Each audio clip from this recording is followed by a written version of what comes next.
નમસ્તે બાળ મિત્રો, તમે બધા ખૂબ મજામાં છો. એકમ 4 બાળ મિત્રો, આપણે એકમ 4ની અંદર પ, ડ, ત, અણ આ 4 મૂળાક્ષરો અને સાથે સ્વરની અંદર હ્રસ્વ ઈ અને દીર્ઘ ઈ લખતા અને વાંચતા શીખ્યા હતા. આજે આપણે અગાઉ જેટલા પણ મૂળાક્ષરો અને સ્વર શીખ્યા છીએ એ મૂળાક્ષરો અને સ્વરને આધારે આપણે નાનકડા જોડકણા અને નાનકડા ફકરા વાંચતા શીખવાનું છે. બરાબર છે?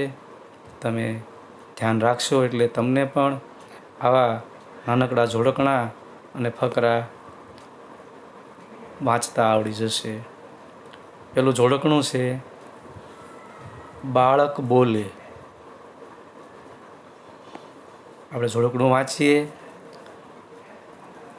અકલમ ચકલમ ચમ ચમ, બાળક બોલે બમ બમ. ચકલમ પકલમ પમ પમ, બાળક બોલે બમ બમ. મકલમ ટકલમ ટમ ટમ,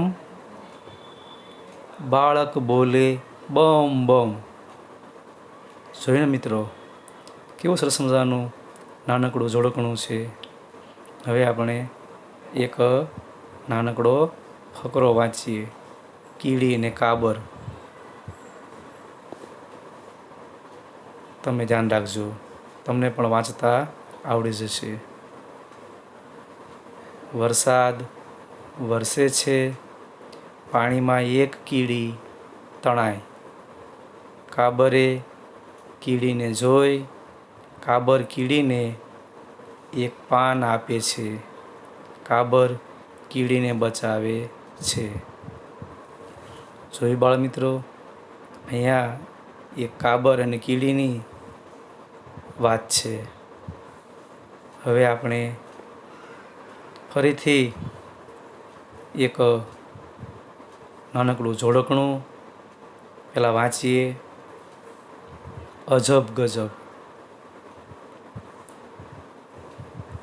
તમે ધ્યાન રાખજો, તમારે પણ આ જોડકણું વાંચવાનું છે.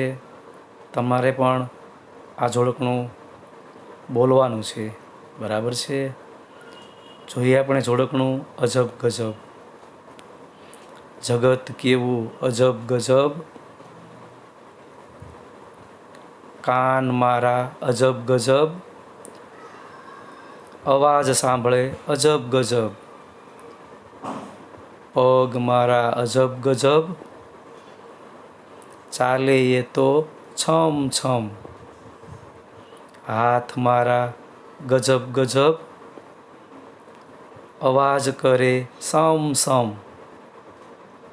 જોયું ને મિત્રો, આ જોડકણું આપણા કાન, આપણા પગ અને આપણા હાથની વાત આ જોડકણામાં કરી છે. હવે આપણે એક નાનકડો ફકરો વાંચીએ. વરસ વરસ વરસાદ વરસ. સિમરન નામની બકરી તે વડનગર આવે છે. તે વડ નીચે જમવા બેસે છે. સિમરનને મજા પડે છે. એકાએક અવાજ આવે છે. સિમરન આમ તેમ નજર કરે છે. બાપ રે બાપ, વડ પર સાપ. જોયું મિત્રો, અહીંયા સિમરન નામની એક બકરીની વાત કરી છે. તો આવા સરસ મજાના ફકરા, આવા સરસ મજાના જોડકણા તમારે પણ વાંચતા અને લખતા શીખવાનું છે.